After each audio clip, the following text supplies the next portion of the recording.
I talk to small business owners all the time, and they make common mistakes with regards to cybersecurity.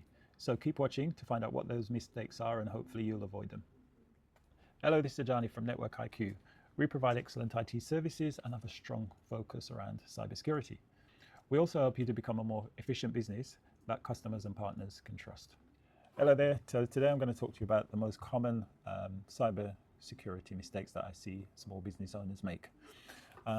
It's actually kind of like quite challenging for most organizations from the IT perspective. So for most businesses, IT sounds like rocket science. People use jargon.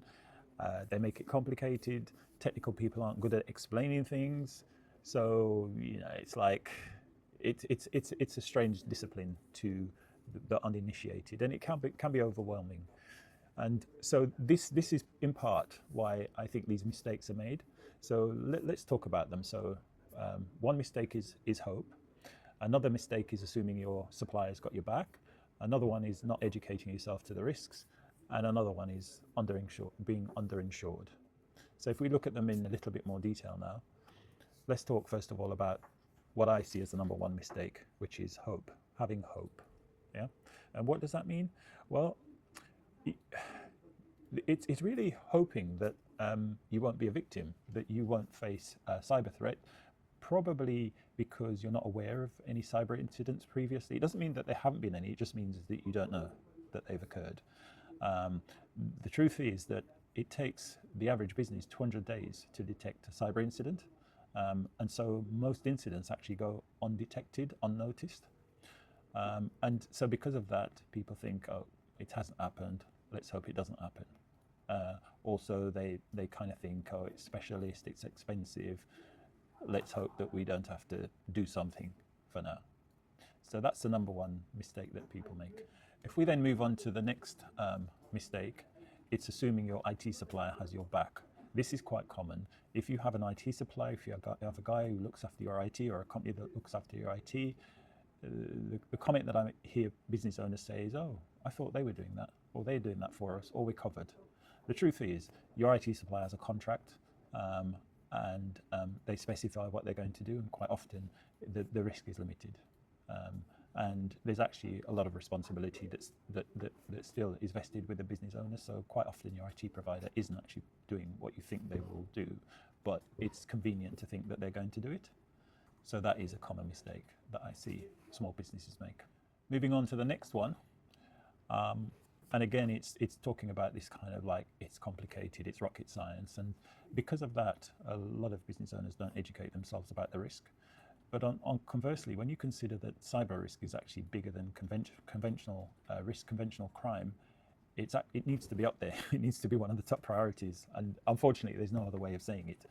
If we look at some of the statistics, 60% of businesses don't have a policy in place. Over 50% of businesses don't train their staff. And that's a quick win because 8 out of 10 cyber incidents involve human errors. And just by training your staff, you potentially can eliminate 80% of the incidents. Yeah? If you lose your data for more than 2 weeks, it's literally guaranteed that your business is going to go bust. Think about it. If you don't have access to customer data, if you don't have access to supplier data, what will the impact be on your business? So it's a huge risk. And as business owners, business managers, you need to understand the risk, and then you need to take action.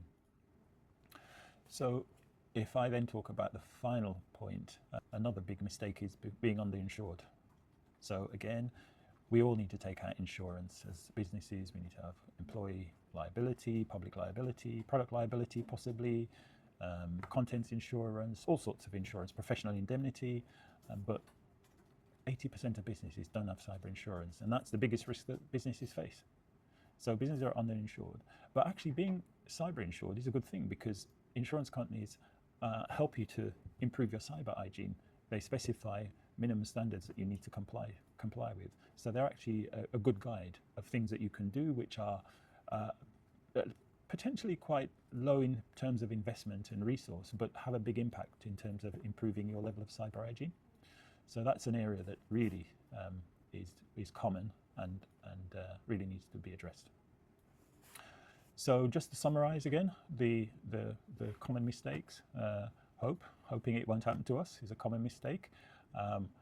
Convenient thinking is another common mistake, assuming your IT suppliers has got your back covered. They will do, but they'll charge you for it, and you're probably not paying enough to have that covered. The third area is not educating yourself about the risk, and again, you know, we understand people are busy and so forth, but when you consider that this risk is bigger than conventional crime, you need to be aware of it, and you need to have put measures in place to mitigate.